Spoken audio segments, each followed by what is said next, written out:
소방공무원 수험생 여러분 안녕하십니까. 소방법 강의를 담당하는 이종호라고 합니다.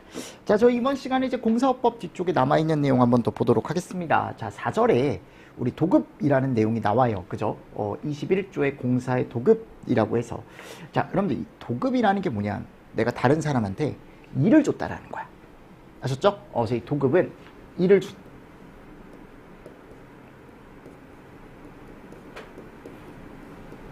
맞죠, 여러분들? 색이 왜 이런 걸로 돼 있을까요? 네. 어제 학개론 강의하다가 색을 안 바꾼 것 같아요. 네. 자, 여기 보시면, 그래서 도급에 대한 내용을 여러분들이 조금 잘 보셔야 된다. 자, 그러면 일을 준다 그랬죠. 관계인이나 발주자. 그러니까 이 관계인이나 발주자가 뭐를 주는 거야, 이제? 일을 주는 거죠, 그죠? 내가 만일 어떤 공사를 하고 싶어요. 또는 설계를 하고 싶어요. 감리를 하고 싶습니다. 그러면 그 소방시설업자. 그러니까 내가 예를 들어 해당하는 게 내가 설계를 하고 싶다, 설계업자, 시공을 하고 싶다, 시공, 공사업자, 맞죠, 여러분들? 그리고 감리를 하고 싶다, 감리업자. 방염을 하고 싶으면 방염업자한테 일을 주면 되겠죠. 맞습니까? 그러면 이 사람 입장에서는, 자, 이 사람은 도급을 준 사람이니까 도급인이 되는 거고, 일을 받은 사람이니까 수급인이 되겠죠. 이 이름 잘 알고 계십시오. 수급인. 그리고 제가 뭐라 그랬냐면 하도급이 가능하다 그랬어요. 근데 이 하도급은 이제 뒤에서 할 거예요. 뒤에서 하겠지만 얘는 시공의 일부만, 소방공사 시공의 일부만 한 번 하도급이 가능합니다. 설계나 감리는 하도급 개념이 없어요. 아셨죠? 그래서 넘겨줍니다. 자, 누구한테? 소방시설업자한테. 그러니까 이거를 제2의 소방시설업자. 그러니까 이 사람은 누가 되는 거냐면 하수급인이 되는 거야. 그러니까 이 사람은 하도급인이 되겠죠. 또 하수급인이자 수급인이자 하도급인이 될 수 있는 거고, 이런 언어들, 용어들 한번 좀 잘 보시면 좋다. 그래서 거기가 보면 뭐라고 되어 있냐, 관계인 또는 발주자는 공사 등을 도급하다. 이 공사 등이라는 게 여기 나와 있는 얘네들이죠. 해당 소방시설업자에게 도급, 당연한 거 아닙니까? 야, 설계면 설계업자한테 줘야죠. 시공이면 시공업자한테 줘야겠죠. 감리면 감리업자한테 줘야겠죠. 자, 공사는 다른 업종의 공사와 분리하여 도급해야 된다. 그러니까 이게 무슨 말이냐면, 내가 예를 들어 소방시설에 대한 공사를 하고 싶대요. 근데 틀림없이 회사들 중에 좀 사이즈가 큰 애들은 전기도 하고, 맞습니까? 기계도 하고, 그리고 여기에 이제 소방까지 녹여서 한단 말이에요. 사이즈 큰 업체들은. 그러면 내가 예를 들어 건물을 새로 짓는데, 아니 전기도 설치해야 되고 기계도 설치해야 되고 소방시설도 설치를 해야 되니까 그냥 귀찮잖아요. 하나 업체에 그냥 다 맡겨버리는 거야. 대신에 좀 싸게 해달라. 뭐 예를 들어요, 여러분들. 예를 들어 그러면 이쪽에서 오케이, 얘네들도 괜찮죠. 전기, 기계, 소방 우리가 다 하겠다. 근데 이렇게 하지 말라라는 거야. 소방시설 공사는 다른 업종의 공사와 분리도급. 그러니까 이게 뭐냐, 다른 신생 업체들, 좀 조그만 업체들, 소방업체 좀 조그만 업체를 좀 살려보자. 그래서 소방공사업자한테 따로 줘라. 다만 공사의 성질상 또는 기술관리상 분리도급이 곤란한 경우는 대통령령으로 정하는 바에 따라 분리도급의 제외라는 기준이 또 있어요. 됐습니까? 네. 그러니까 이거는 너무 큰 회사는 약간은 다른 데서도 먹고 살만 하니까 그냥 뭐를 하겠다, 우리는 공사업체, 소방시설 공사업체한테 주겠다라는 거죠. 그죠? 근데 그렇게 소방시설 공사업체한테 주지 않아도 되고 그냥 큰 업체 하나에 그냥 맡겨도 되는 경우, 분리도급의 예외기준이라는 게 있습니다. 그래서 이 분리도급의 예외기준 같은 경우는 여러분들이 한번 보실 때 뭐를 보셔야 되냐면, 여기에 긴급착공이란 말이 나와요. 무슨 착공이요? 긴급착공. 그러니까 이 긴급착공 같은 경우는 이게 재난이 발생했대요. 그러니까 이거를 여러 업체를 선정하기가 쉽지가 않은 거죠. 그래서 긴급착공 잘 보시고요. 이 시험 문제가 나왔었거든요. 그리고 기밀유지, 그러니까 국방이나 안보, 그러니까 이런 것들은 이제 여러 업체가 들어와서 할 수 없으니까, 안 그래도 안보, 보안이 중요한 곳인데, 그죠? 그리고 제4조 각호에 따른 공사에 해당하지 않는 공사래요. 이게 착공신고 대상이 아닌 경우. 괜찮대요. 분리도급 예외에. 자, 그리고 1천 이하, 이거 잘 보십시오. 비경. 연면적 1천 이하 비경. 됐나요? 비방으로 바꿔놓을 수 있죠. 조심하시고, 이 숫자 바꿔놓을 수 있습니다. 1500이나 2000 이렇게 바꿔놓을 수 있으니까 숫자 조심하시고요. 다음 항목의 어느 하나에 해당하는 입찰로 시행되는 공사인 경우. 그래서 여기는 입찰 종류만 정도만 좀 잘 보십시오. 대안, 일괄. 이거에 대한 여러분들 자세한 내용은 모르셔도 되고요. 대안, 일괄. 그리고 뭐 국가를 당사자로 하는 계약에 관한 법률 시행령에 가보면 뭐 실시 설계, 기본 설계, 기술 제한 입찰보다는 앞에 있는 실시 설계, 기본 설계, 대안, 일괄, 실시 설계, 기본 설계, 입찰에 관련된. 그리고 5의 2에 가보면 국가 첨단 전략 기술 관련 연구시설, 개발시설 또는 그 기술을 이용하여 제품을 생산, 시설하는 공사인 경우. 읽어보시고 요것도 나왔었죠, 기출에. 문화재 수리 및 재개발, 재건축 등의 공사다. 문화재예요, 문화재. 자, 분리하여 도급하는 것이 곤란하다라고 누가 인정을 해줘야 되냐면 청장. 그러니까 이런 것들을 또 본부장이나 서장으로 바꿀 수가 있다라는 거죠. 자, 이미 여러분들 시험 문제가 여기서 이제 고르는 게 나왔었어요. 23년도에. 아셨죠? 자, 이따가 저하고 문제를 또 한번 어떤 문제인지 한번 풀어보면 되겠죠. 다음 21조의 2. 임금에 대한 압류의 금지. 자, 공사업자 갑니다, 여기. 이게 또 설계나 감리에 대한 내용은 나와 있지 않습니다. 도급받은 공사의 도급금액 중 그 공사의 근로자에게 지급하여야 할 임금에 해당하는 금액은 압류를 못한다. 즉 거기에 해당하는 그 업체에 일하는 사람들 있잖아요. 공사업체. 그 사람들 임금은 압류할 수가 없다라고 나와 있어요. 맞습니까? 네. 그래서 압류 금지라고 나와 있죠. 임금은 건드리지 말아라. 기술자들 임금은 건드리지 말아라. 자, 근데 여기 가보면요. 하도급한 공사 포함, 요거 제외로고 나올 수 있죠. 그죠? 아직 뭐 이 조항 자체가 시험 문제가 나온 적은 없지만, 금액은 압류할 수 없다라고 나와 있고요. 그러니까 압류라는 건 이제 뭔가 이제 빨간 딱지 붙인다라고 생각하시면 되겠죠. 자, 그리고 21조의 3. 이런 것들을 읽어보십시오. 도급의 원칙. 내가 일을 줄 때 아래 같은 원칙을 지켜라.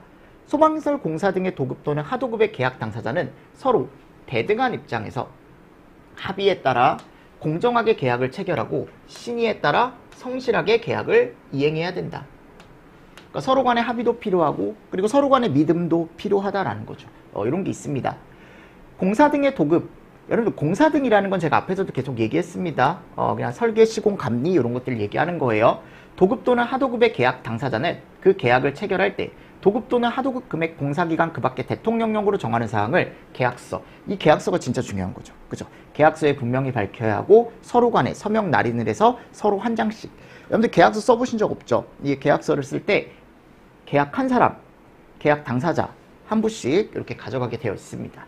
서로 내주고 보관을 해야 되고 수급인은 하수급인에게 하도급과 관련하여 자재구입처의 지정 등 하수급인에게 불리하다고 인정되는 행위를 강요해서는 안 된다. 갑질하지 말아라. 내가 너한테 하도급을 줬으니까 내 말 들어. 여기서만 물건을 받아. 여기서만 자재를 받아. 안 된대. 그죠? 21조에 따라 도급을 받은 자가 해당 소방시설 공사 등을 하도급할 때는 행안부령으로 정하는 바에 따라 이거 당연한 거 아니에요, 여러분들?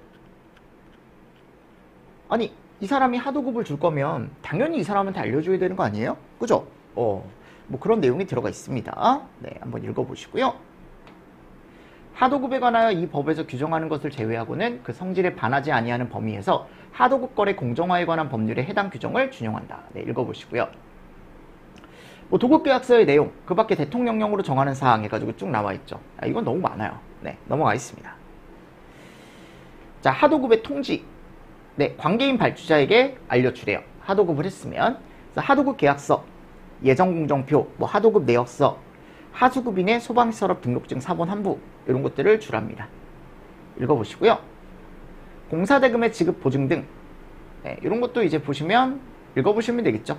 이것도 최근에 추가가 된 건데 수급인이 돈을 받는 사람이 일을 받는 사람이 국가, 지자체, 대통령령으로 정하는 공공기관 외의 자가 발주하는 공사를 도급받은 경우로서 수급인이 발주자에게 계약의 이행을 보증할 때에는 발주자도 수급인에게 공사대금의 지급을 보증하거나 담보를 제공해야 된다. 다만 발주자는 공사대금의 지급, 보증 또는 담보 제공을 하기 곤란한 경우에는 수급인이 그에 상응하는 보험 또는 공제에 가입할 수 있도록 계약의 이행 보증을 받은 날로부터 30일 이내에 보험료나 공제료를 지급을 해야 된다. 뭐 해서 쭉 나와 있습니다. 네. 여기서도 뭐 시험 문제가 나올 수는 있지만 크게 여러분들 많이 나올 것 같진 않아요. 많이 나올 것 같진 않고 혹시나 나올 만한 것들은 제가 나중에 문제로 한번 꾸려서 여러분들 이런 식으로 시험 문제가 나올 수 있다라고 설명을 드리겠습니다. 부정한 청탁에 의한 재물 등의 취득 및 제공 금지 넘어가고요. 위반 사실의 통보 넘어가겠습니다. 자, 22조로 갑니다. 하도급의 제한으로 갈게요. 하도급의 제한. 자, 하도급의 제한 쪽에 가보면요. 거기 쪽에 가보면 얘는 이미 기출이 됐었죠. 그죠? 자, 도급을 받은 자는 보십시오. 설시감. 3자에게 하도급할 수 없대요. 이 중요한 내용이죠. 하도급 안 된대요. 근데 제가 아까 뭐만? 시공. 그래서 우리가 공사에서 행하는 업무 같은 경우는 대통령령으로 정하는 바에 따라 도급받은 공사의 일부를 다른 공사업자에게 하도급할 수 있다. 그죠? 그래서 이거를 뭐 전부라고 바꿔놓는 경우도 있고. 그죠? 그래서 이런 것들을 설계나 감리로 바꿔놓는 경우가 또 있겠죠.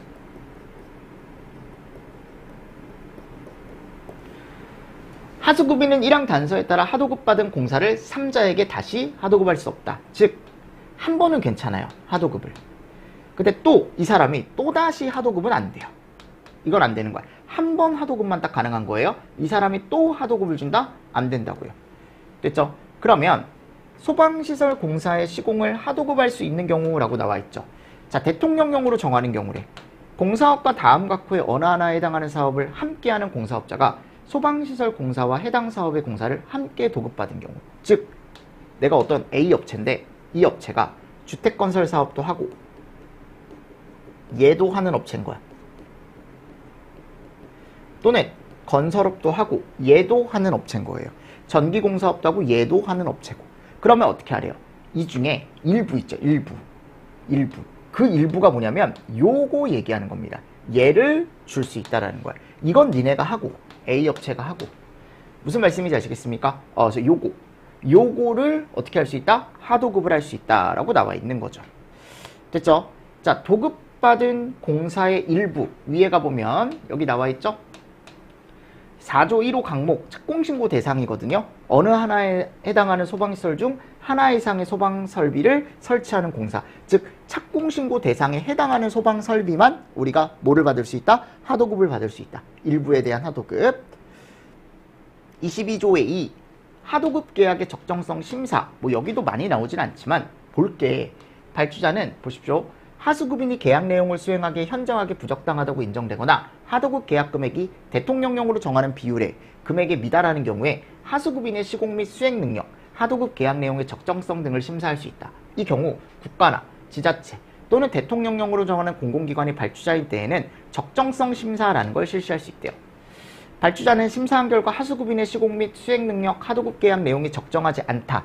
그럼 그 사유를 분명하게 밝혀서 하수급인에게 하수급인 또는 하도급 계약 내용 변경을 요구할 수 있다. 없다가 아니고. 그죠? 그래서 발주자가 지금 할 수 있는 내용들.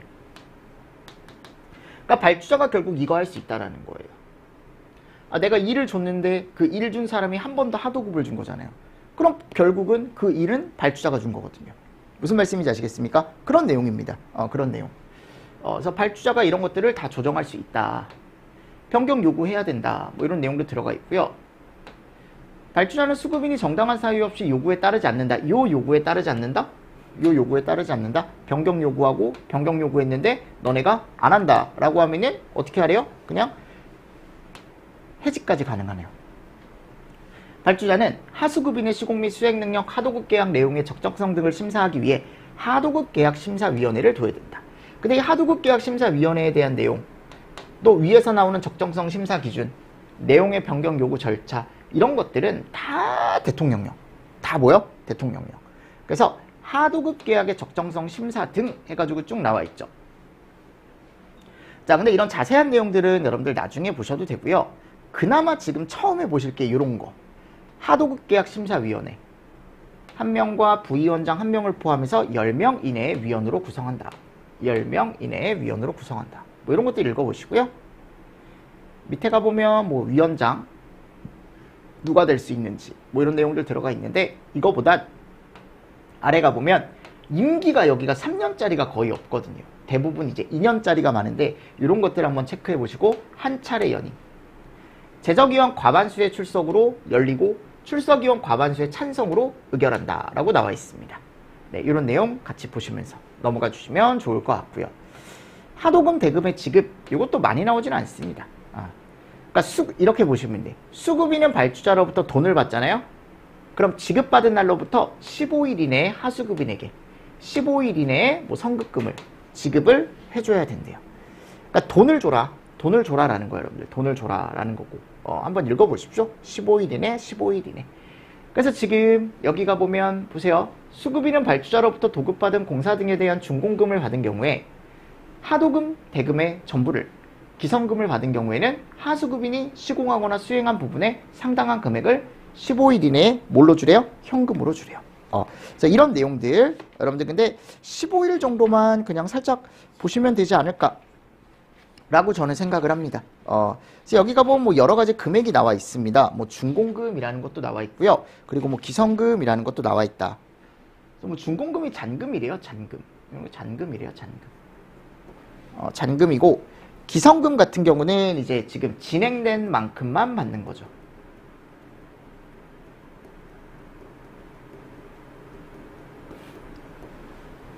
그죠?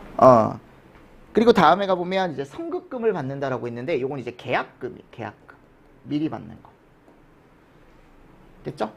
이런 것도 같이 보시면서 넘어가 주시면 되지 않을까. 하도급 계약 자료의 공개라는 내용으로 들어가 있습니다. 네, 읽어보시고요. 넘어가겠습니다. 넘어가시고 왜냐면 잘 안 나와요, 여러분들. 그리고 도급 계약의 해지 요거 잘 나오죠. 요거 또 나올 수 있습니다. 17년도에 한번 나왔고 이미. 자, 관계인 또는 발주자는 해당 도급계약의 수급인이 다음 각호의 어느 하나에 해당하는 경우 도급계약을 어떻게 할 수 있대요? 해지. 나 너랑 안 해. 취소, 정지, 휴업, 폐업. 30일 이상 공사를 계속하지 않는 경우. 그죠? 그러니까 이거는 지금 시설 업종 자체가 지금 당장 일을 못하는 거예요, 지금. 맞잖아요, 여러분들. 취소, 정지, 휴업, 폐업. 그리고 30일 이상 공사를 안 했대요. 그리고 22조의 2항에 따른 요구. 자, 요게 이제 하도급 계약에 대한 변경. 고쳐달라. 나 마음에 안 든다.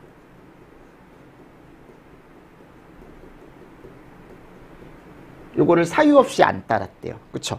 이런 내용도 들어가 있습니다. 그래서 도급 계약의 해지는요, 여러분들 예전에 한번 시험 문제가 나왔을 때요, 그 30일로 출제가 한번 됐었습니다. 네, 됐습니다. 이렇게 하나 보시고. 자, 이게 책에 여러분들 한 장에 이렇게 비었더라고요. 이거 제가 편집하는 과정에서 모르고 이거 한 페이지 그냥 넘긴 것 같아요. 그러니까 중요한 건 아니에요. 이게 내용이 빠진 게 아니에요. 그냥 페이지만 넘어간 거예요. 페이지만. 여기 그냥 여러분들 낙서하시고 공부하시고 하세요. 무슨 말씀인지 아시겠죠? 네, 죄송합니다. 이런 게 있으면 안 되는데 넘어갔어요. 그래서 여기 공사 도급 썸머리. 원래 이게 전 페이지, 바로 전 페이지에 들어갔어야 되는데 하나가 밀린 거예요. 페이지만. 내용이 빠진 건 아닙니다. 그냥 그대로 보시면 됩니다. 그리고 하도급 제한 이런 거 나와 있죠, 그죠? 하도급 제한, 하도급 계약 심사위원회에 대한 거 제가 넣어놨고 방금 얘기했던 도급 계약의 해지 썸머리 넣어놨습니다. 다시 한번 보시고요. 24조 공사업자의 감리 제한, 그죠? 그러니까 이런 내용도 한번 읽어보시면 됩니다. 그러니까 여러분들 이게 공사업자가 감리 제한이라는 내용이 뭐냐면, 여러분들 공사업자가 감리를 한다는 것 자체가 말이 안 되는 게, 공사를 하고 나서 그걸 제대로 돼 있는지 보는 게 뭐야, 여러분들? 감리잖아요. 근데 이거를 같은 자가 한대. 예를 들어 공사도 내가 하고 감리도 내가 하고. 그게 뭐야? 감리는 공사업자가 제대로 하는지 보는 건데 지적을 하겠습니까? 안 하죠. 또 친척이 한대, 친인척이 한대, 같은 회사 사람이 한대. 하겠습니까? 잘못됐다고? 안 하죠. 그러니까 그거 하지 말라라는 거야.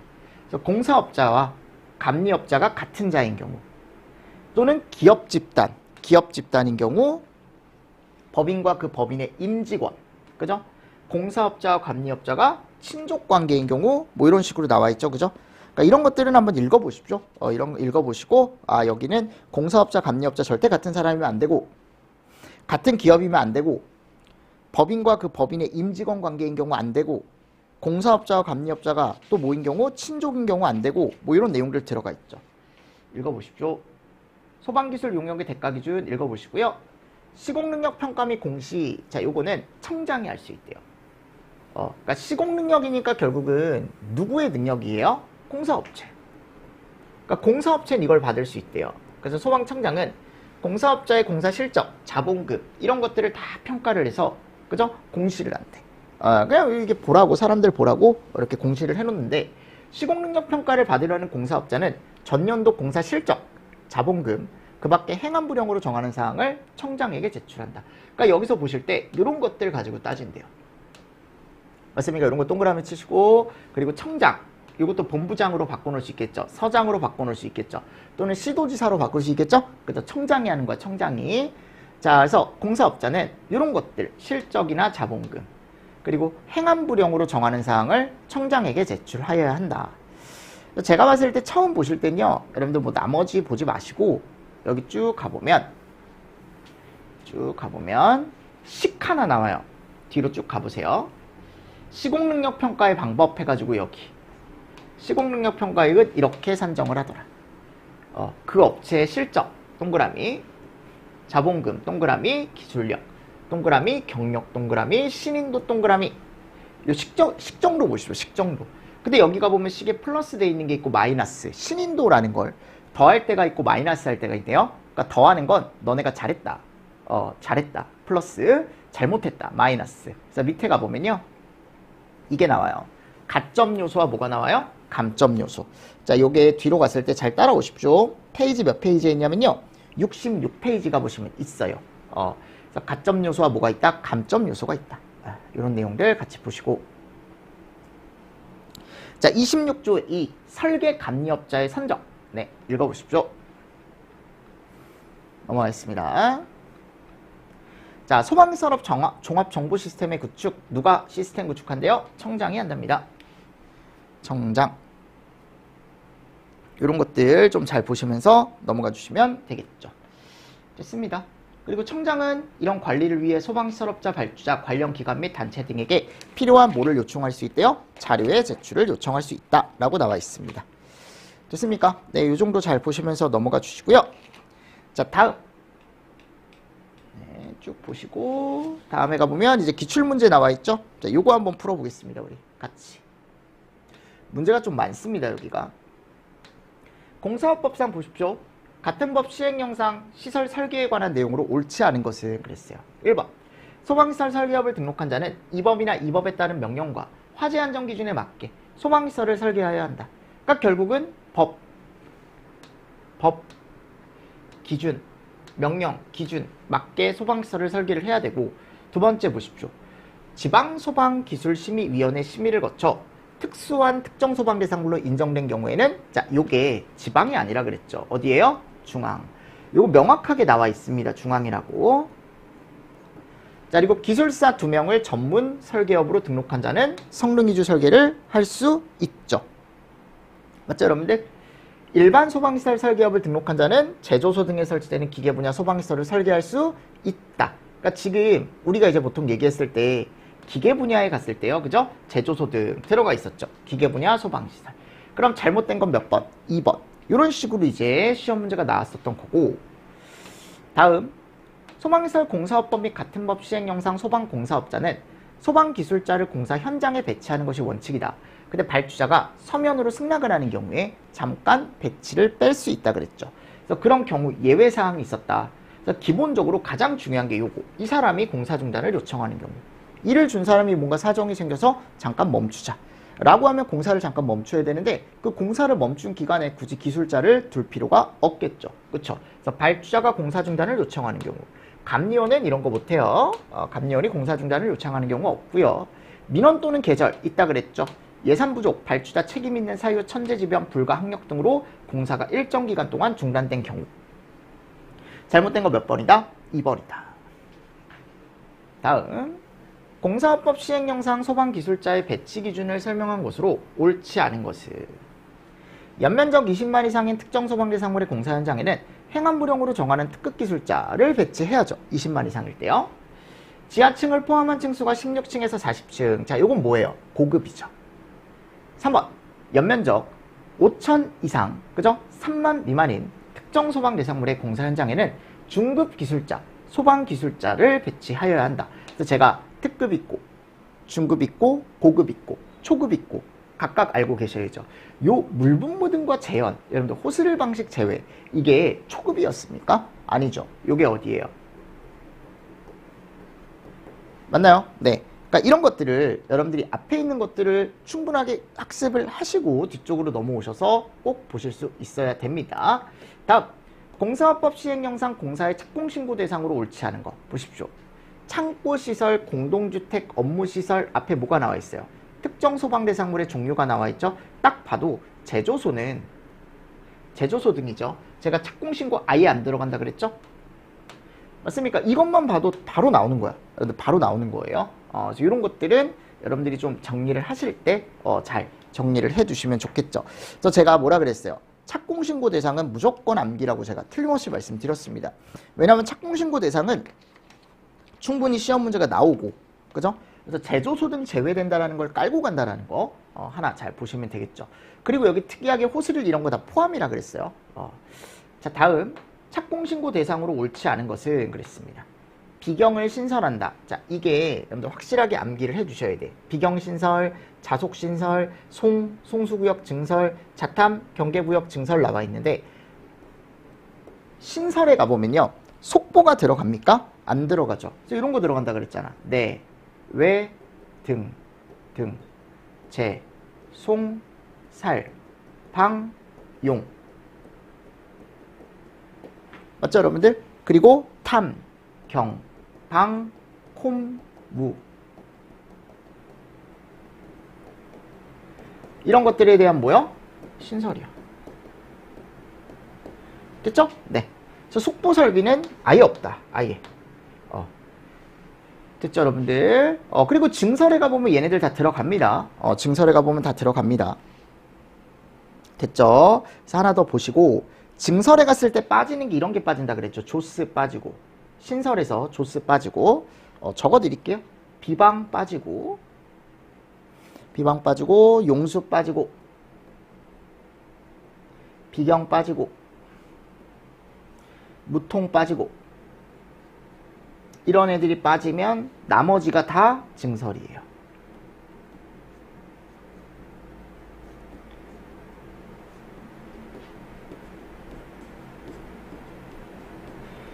기억하시죠? 그죠? 그래서 신설하고 증설 구분해서 알고 계시고, 자, 똑같은 문제입니다. 착공신고 대상에 대하여 옳은 것은 그랬어요.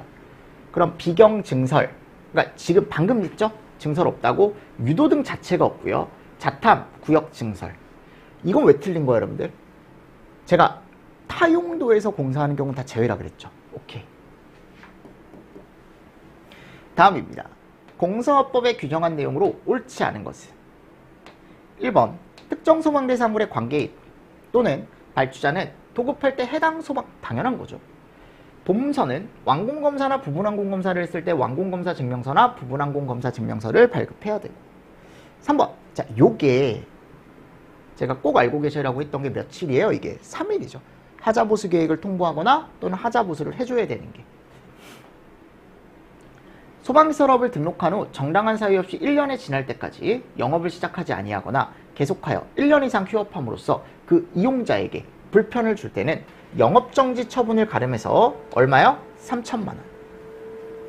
다시.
자, 다음 문제 한번 풀어보겠습니다. 공사업법에서 규정한 내용으로 옳지 않은 것. 관계인 또는 발주자는 공사 등을 도급할 땐 해당 소방사업자에게 도급해야 당연한 거죠. 본서는 완공검사나 부분완공검사를 했을 때 완공검사 증명서, 부분완공검사 증명서 발급. 세 번째, 자, 요게 며칠이에요? 3일이죠, 3일. 이거 제가 중요하다라고 앞에서 말씀을 드렸었고. 시설업에 등록을 한 후 정당한 사유 없이, 자, 이때는 요게 이제 영업정지 처분이 있었어요. 요 1년에 해당할 때, 이렇게 1년 이상 내가 뭐를 안 할 때? 영업을 안 할 때. 근데 지금은 1차가 경고고요. 2차가 취소입니다. 좀 법이 바뀐 거죠. 그리고 그때는 요게 3천이었는데 지금은 얼마? 2억. 그러니까 나오면 2억으로 나올 거예요. 그리고 요게 이제 영업정지 처분이 없어졌으니까 이 보기 자체는 그냥 참고로만 봐주셔도 될 것 같아요. 보기 자체는. 근데 지금 3번이다. 3번. 답은 그냥 3번으로, 아, 이게 기출에 나온 적이 있구나. 기출에 나온 적이 있구나. 라고 보시면 될 것 같고요. 다음 중 완공검사에 대하여 옳지 않은 것은 그랬어요. 공사업자는 공사를 완공하면 본서의 완공검사를 받고, 그죠? 2번.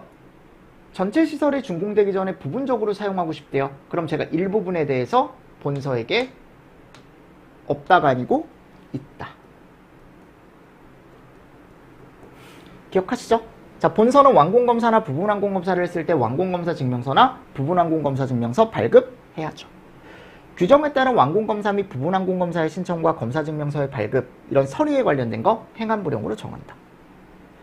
다음, 본서와의 공사 완공검사를 위한 현장 확인 대상, 특정 소방 대상물로 옳지 않은 것은 그랬어요. 그러니까 우리가 착공신고도 시험 문제가 잘 나오고, 이렇게 완공검사에 대한 것도 시험 문제 잘 나오죠. 그죠? 그래서 여기 갔을 때 창고시설, 그러니까 우리가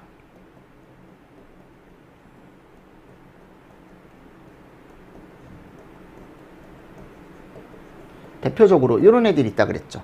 창고 들어가 있죠. SP 등 들어갑니다. 근데 여기에 1만에 11층인데 여기에 아파트라고 되어 있잖아요. 아파트는 뭐였어요? 제외였죠. 현장 확인 대상의 아파트는 틀림없이 제외했어요. 그죠? 그리고 물분무 등도 들어가 있었죠. SP 등과 물분무 등. 근데 물분무 등에서 또 뭐는 제외예요? 호실일 제외. 그리고 여기 지상 노출 탱크 1000톤 들어가 있었죠. 오케이. 자, 다음 공사업법 시행령상 상주공사 감리를 해야 되는 대상으로 옳은 것만을 보기에서 모두 고른 것은 그랬어요. 자, 기본적으로 우리가 상주공사 감리라고 하면요, 무슨 기준이 있죠? 연면적 기준이 있죠. 그래서 연면적 기준이 우리가 얼마? 3만. 그리고 아파트인데 16층에 500세대. 이런 기준이 있었죠? 그럼 지금 얘네는 3만이 다 안 돼요. 끝났어요. 두 개밖에 없네. 16층에 500세대. 지하층 포함한 층수라고 제가 예전에 설명을 드렸었죠. 그래서 정답 몇 번? 1번. 그러니까 이런 문제는 여러분들이 충분히 해결을 하실 수가 있다. 네, 죄송합니다. 이것도 한 장이 넘어갔더라고요. 보니까. 그러니까 이게 여러분들 내용이 빠진 게 아니고 제가 페이지 작업을 하다가 이게 그냥 넘어간 걸 확인을 못하고 그냥 인쇄 작업을 맡겼던 것 같아요. 네, 이거 그냥 넘어간 거니까 여러분들 신경 쓰지 마시고 이쪽으로 가겠습니다. 문제가 삭제가 된 게 아니고 페이지만 넘어간 거예요. 자, 공사가 공사감리 결과보고서대로 완공되었는지를 현장에 확인할 수 있는 대상으로 옳은 것은, 그러니까 이게 이제 우리가 보통 얘기했을 때 현장 확인 대상, 아까 제가 얘기했던 거. 그래서 뭐예요? 여기에 얘 아까 들어가 있었죠, 그죠?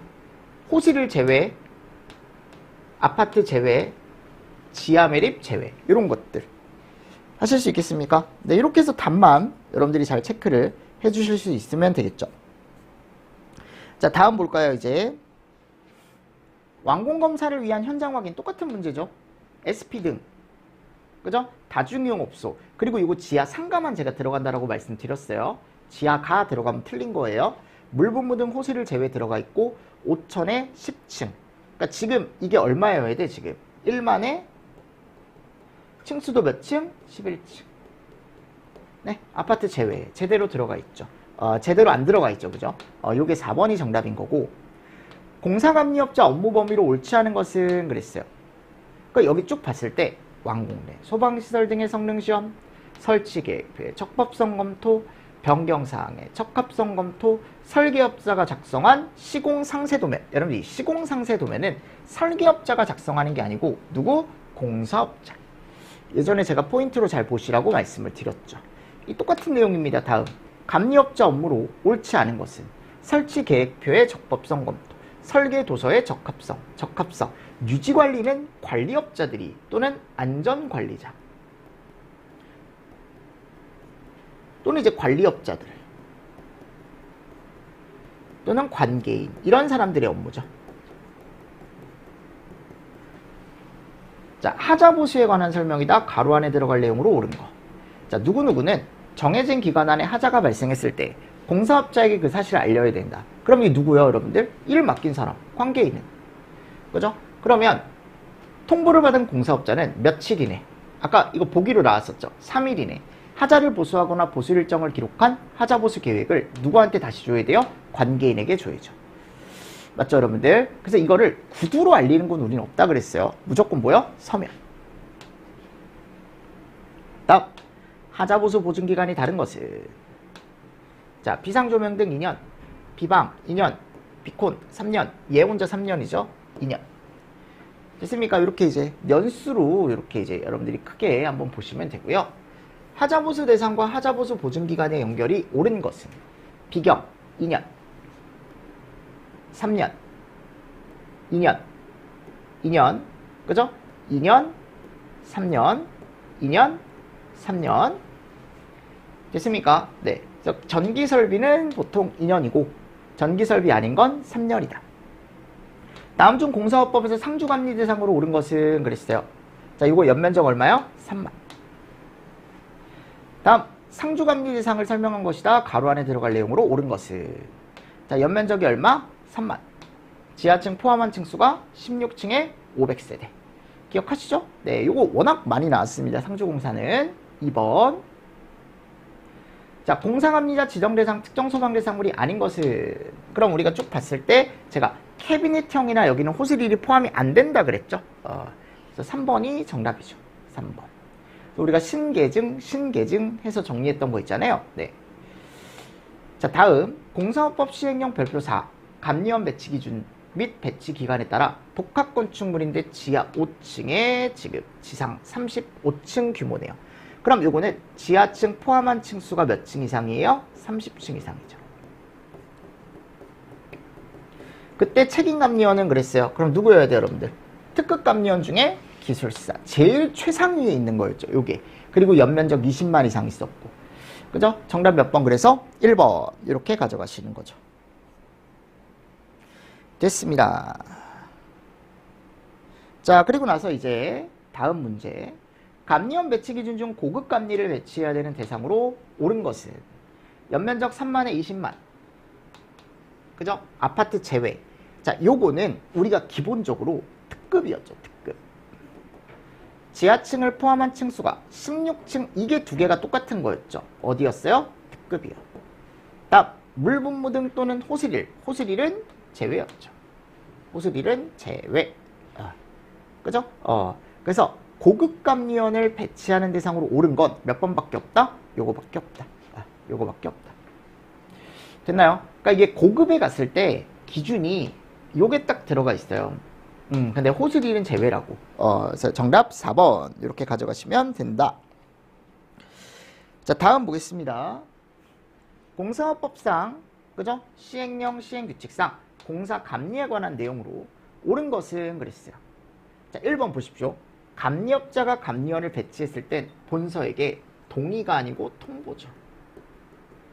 관계인이 감리업자와 계약했을 땐 지정 신고라는 걸 제가 한다 그랬고. 자, 본서는 특정 소방대상물에 대하여 감리업자를 감리자로 지정하고 지정 신고하는 사람은 본서가 아니죠. 관계인이 하는 거죠. 그리고 그걸 누구한테 신고하는 거예요? 본서한테 신고하는 거죠. 3번. 지하층을 포함한 층수가 16층 이상으로 300세대 이상인 아파트는 상주. 아니죠. 이게 몇 세대라고요? 500세대라고요. 상주공사 감리 대상인 경우 소방시설용 배관을 설치하거나 매립할 때부터 완공검사 증명서를 발급받을 때까지, 그러니까 공사 시작부터 공사 언제까지? 끝까지. 감리원 배치. 다음, 일반 공사 감리에 관한 내용으로 옳지 않은 거. 상주 공사 감리에 해당하지 아니하는 공사에 해당한다. 오케이. 일반 공사 감리는 5개, 주 1회 제가 얘기했었죠. 5곳 이하로 총 10만 이하를 감리할 수 있다. 이런 것들 다 알고 계셔야 돼요. 아파트는 지하층을 포함한 16층 미만인 경우 면적에 관계없이, 자, 요게 16층 미만이라는 건 결국 이게 일반 공사 감리 대상이라는 거죠. 왜냐면 여기 이제 500세대가 붙긴 해야 되지만, 근데 기본적으로 그냥 일반 공사 감리라고 했으니까 이게 6개가 아니고 몇 개? 5개라고. 다음, 감리업자가 감리를 할 때 위반 사항에 대한 조치 사항이다. 가로 안에 들어갈 용어로 옳은 거. 감리업자는 감리를 할 때 공사가 설계도서나 화재 안전 기준에 잘 맞지 않는다. 그럼 이거를 누구한테 알려야 됩니까? 본인을 고용한 관계인에게 알려야죠. 그리고 공사업자에게 어떻게 해야 돼요? 다시 해 라고 해야 된다 그랬죠? 1번. 다음, 감리업자가 공사에 감리를 마쳤다. 감리 결과 보고서를 알려야 되는 대상. 자, 도급인, 관계인, 그리고 건축사. 설계사는 없었어요. 이거 제가 알고 계시라 그랬죠? 그리고 본서에게 보고해야 되고. 다음, 공사 감리를 마쳤을 때 공사 감리 결과 보고서에 첨부하는 서류가 아닌 것은, 그러니까 여기 쭉 봤을 때요, 이게 좀 어려운 문제라고 이렇게 나오면, 앞에서 제가 서류 문제가 잘 안 나오는데 이렇게 한번 나온 적이 있어요. 최근에 착공신고 후 변경된 건축 설계 도면이 아니고 뭐다? 소방시설 설계 도면이 이 안에 들어간다. 앞에서 제가 멘트는 해드렸습니다. 네. 공사업법상 공사의 도급에 관한 설명으로 옳지 않은 거. 1번, 특정 소방대상물의 관계인 또는 발주자는 공사 등을 도급할 때는 해당 소방시설업자에게 도급, 당연한 거죠. 공사업자가 도급받은 공사의 도급 금액 중 그 공사, 그죠? 근로자에게 지급하여야 할 노임에 해당하는 금액은 압류할 수 없다. 하도급 포함. 이게 현재는 뭘로 바뀐 거야? 아까 임금으로 바뀐 거예요. 노임이, 이름만 바뀐 거예요. 노임이 임금으로 바뀐 거니까 맞는 내용이고. 3번, 도급을 받은 자는 공사의 전부를 한 번만, 전부가 아니고 일부,